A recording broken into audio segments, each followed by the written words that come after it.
JTV Telugu news ప్రేక్షకులకు స్వాగతం సుస్వాగతం. మా ఛానల్ను మొట్టమొదటిసారిగా చూస్తున్నట్లయితే సబ్స్క్రైబ్ చేయండి, లైక్ చేయండి, షేర్ చేయండి. మీ ప్రోత్సాహం మాకెంతైనా ఉత్సాహాన్ని ఇస్తుంది. సేకరించిన సమాచారాన్ని మార్పు లేకుండా చూపించడమే మా ఛానల్ యొక్క ప్రత్యేకత. ధన్యవాదములు. వివరాల్లోకి వెళ్తే, నెల్లూరు జిల్లా కావలి మున్సిపాలిటీ పరిధిలోని 17వ వార్డు బుడమగుంట సచివాలయంలో అక్రమ మద్యం బాటిళ్లు కలకలం రేపాయి. ఎలక్షన్ కమిషన్ ఏర్పాటు చేసిన ఉన్నతాధికారులకు ఆదివారం సి విజిల్ పోర్టల్ ద్వారా బుడమగుంట స్థానికులు కొందరు చేసిన ఫిర్యాదు మేరకు వెంటనే అధికారులు ఘటనా స్థలంలోకి చేరుకున్నారు. కావలి అర్బన్ స్క్వాడ్ అధికారులు, Kavali rural CI Srinivas, municipal commissioner Sravan Kumar తదితర అధికారులు సచివాలయం చేరుకున్నారు. సచివాలయం తాళాలు లేకపోవడంతో తలుపులను అధికారులు దగ్గరుండి పగలగొట్టించి తనిఖీ చేయగా లోన 43 మద్యం బాటిళ్లు దొరికాయి. అలాగే రేషన్ బియ్యం బస్తాలు సైతం సచివాలయంలో కలకలం రేపాయి. రేషన్ షాపు డీలర్ వెంకటేశ్వరరెడ్డి స్థానిక వైసీపీ కన్వీనర్గా ఉన్నాడని తెలిపారు. ఈ విషయమై అధికారులు పూర్తి దర్యాప్తు చేసి వివరాలు ప్రకటిస్తామని, ఉన్నతాధికారులు ఆదేశాల మేరకు తగు చర్యలు తీసుకుంటామని వారు తెలిపారు.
వట్టి మాటనా?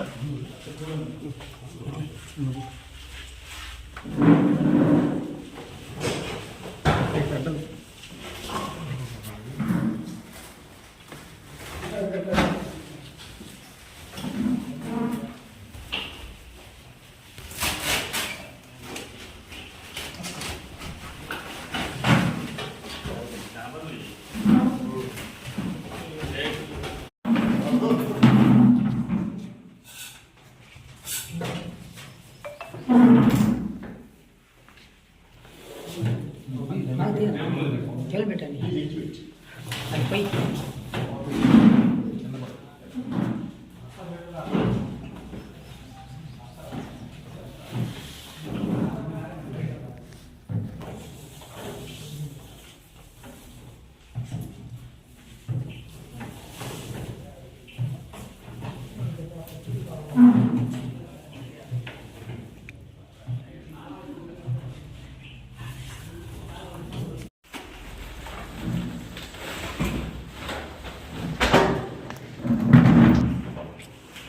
ట్యాక్స్